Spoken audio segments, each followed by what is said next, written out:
Assalamualaikum warahmatullahi wabarakatuh. Perkenalkan, nama saya Siti Nurhasanah, NIM 39.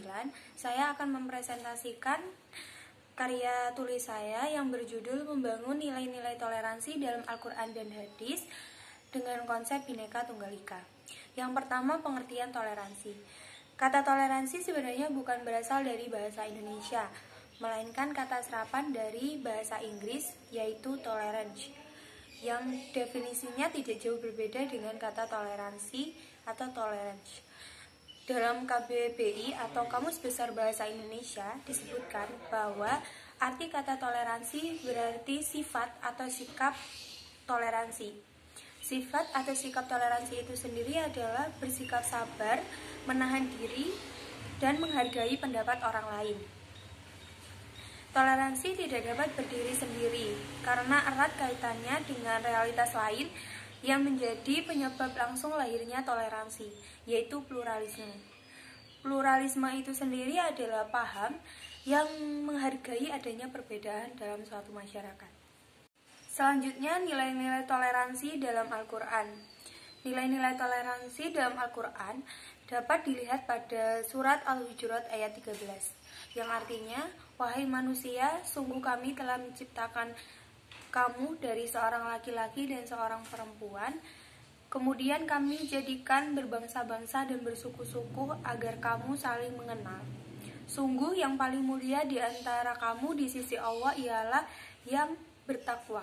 Sungguh Allah Maha Mengetahui, Maha Teliti. Quran Surat Al-Hujurat ayat 13.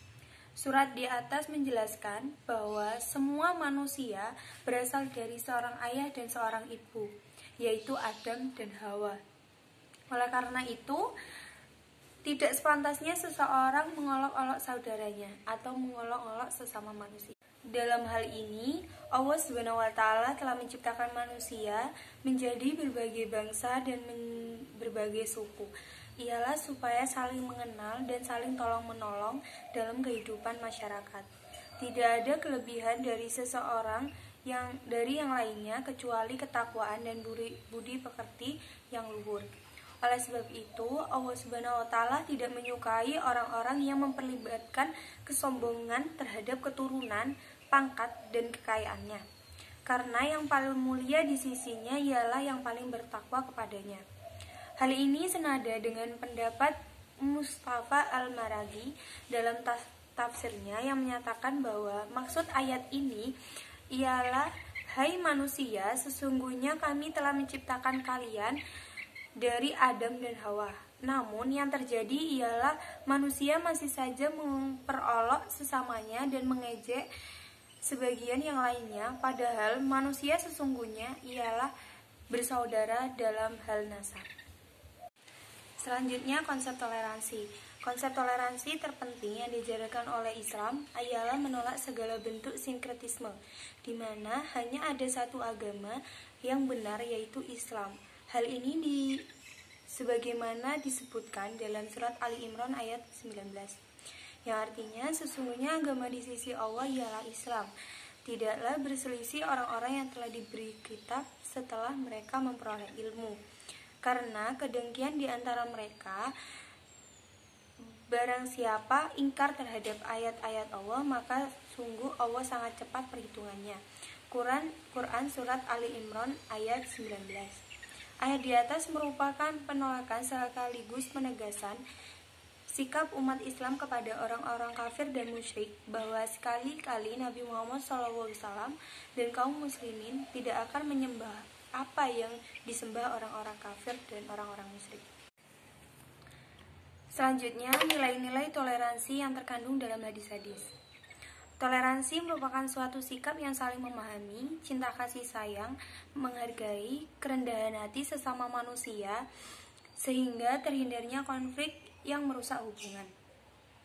Perlu diperhatikan dan ingat bahwa agama yang baik, harmonis, dan lurus adalah agama yang toleran, sebagaimana dalam sabda Rasulullah menjelaskan tentang toleransi. Artinya, telah menceritakan kepada kami Abdillah telah menceritakan kepada saya, Abi telah menceritakan kepada saya, Yazid berkata, telah mengabarkan kepada kami Muhammad bin Ishaq dan David bin Al-Husnain dari Ikrimah dari Ibnu Abbas. Ia berkata, ditanyakan kepada Rasulullah SAW, agama manakah yang paling dicintai oleh Allah? Maka beliau bersabda, Al-Hanifiyah As-Samha, yang lurus lagi toleran. Hadis riwayat Ahmad.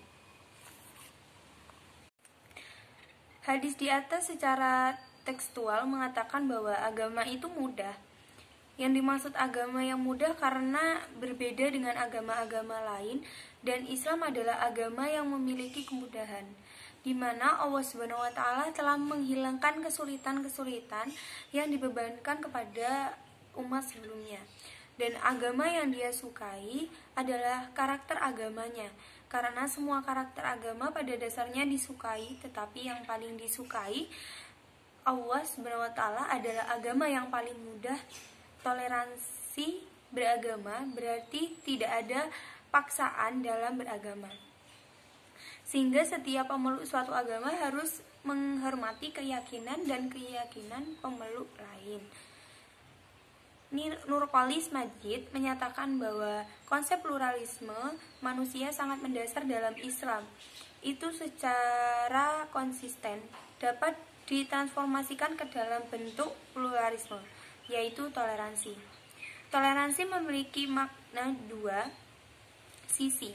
Di satu sisi, setiap muslim harus memiliki keyakinan dan kefanatikan yang paling kuat terhadap akidahnya, bahwa tidak ada sekutu bagi Allah Subhanahu wa Ta'ala dan tidak ada Tuhan selain Allah Subhanahu wa Ta'ala.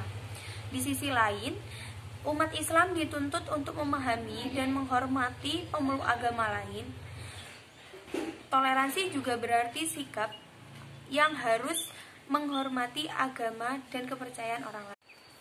Selanjutnya, terakhir, kesimpulan.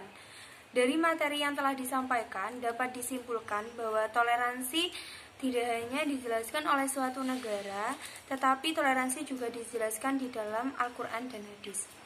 Beberapa manfaat dengan adanya sikap toleransi: yang pertama, dapat saling menghargai, menciptakan lingkungan yang damai dan tentram. Yang ketiga, mempererat hubungan tali persaudaraan antar sesama manusia.